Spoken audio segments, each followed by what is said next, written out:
The Finger Lakes really is a great destination, and of course the cool climate that we have here is an ideal match for the Northern European wine grape. So we tasted together some wonderful sparkling wines, some aromatic whites such as Riesling, Pinot Gris.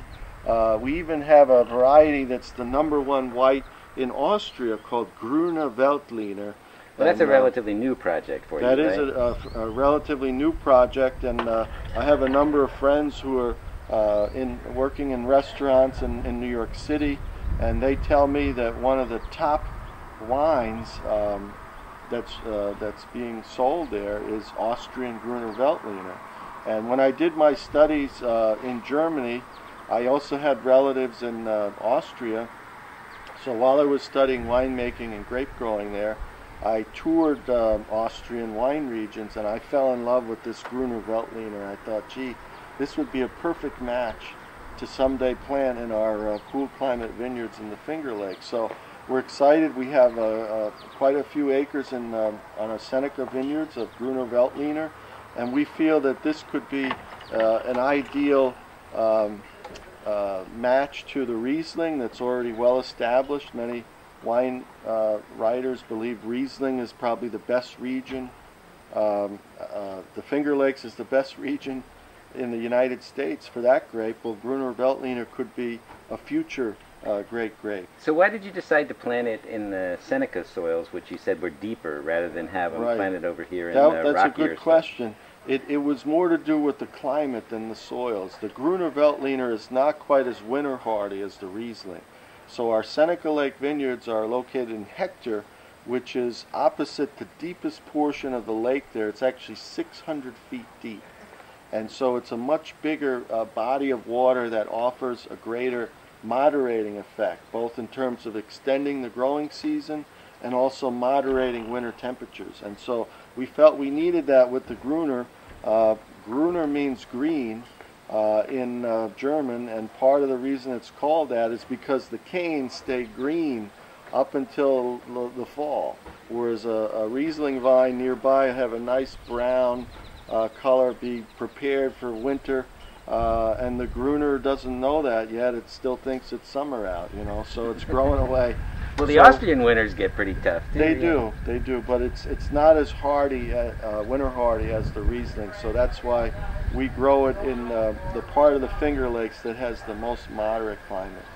We talked a little bit about your sparkling facility, which is located just a little bit down the road in a historic old winery here.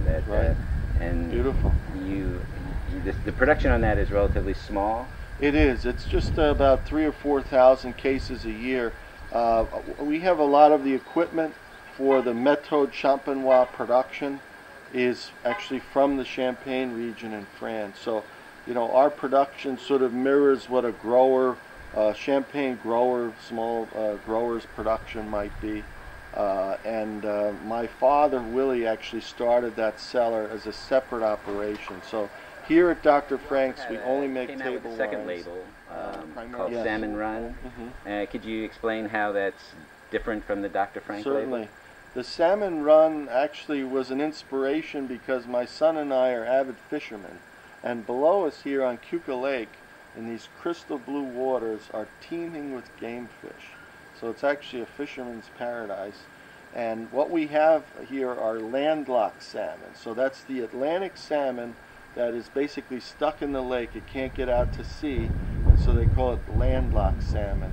And that was the inspiration behind the Salmon Run, which is our value line of wines. They typically come from younger vineyards. And so with the Dr. Frank line being our premium line, they are usually from our old vine vineyards. And the old vines produce excellent quality and a lot of complexity in the wines, and the downside is that the yields are much smaller, so the cost of production is higher. And so as we expanded our vineyards, we didn't want to change the style of the Dr. Frank label, so we came out with this value line Salmon Run, and that's we can pass the savings on to the consumer in value priced wines from younger vineyards that have higher yields. Doesn't that sort of translate into you have to keep producing younger vineyards all the time to supply the salmon? We are.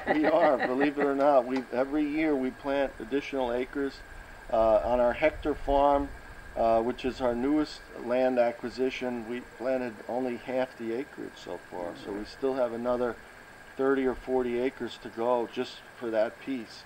And every year we'll plant anywhere from 5 to 10 acres, which is manageable for us, and typically the younger vines will go into the Salmon Run label. So total production is how many cases? Our production does vary from year to year. One of the Achilles heel for this area is occasional very cold winters.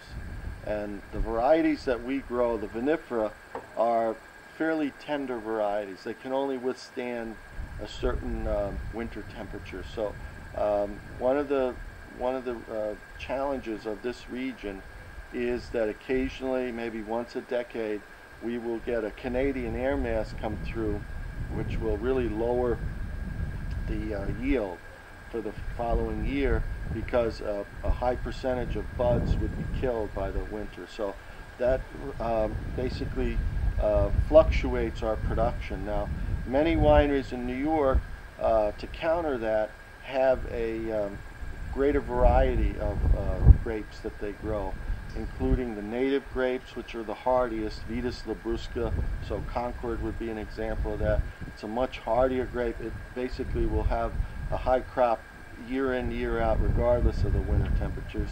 And then there are another group called French hybrids, which are crosses between the native grapes and the European grapes, and those are also hardier. So the disadvantage with us is fluctuating production. The advantage is that across the line we have all the noble European wine grape varieties.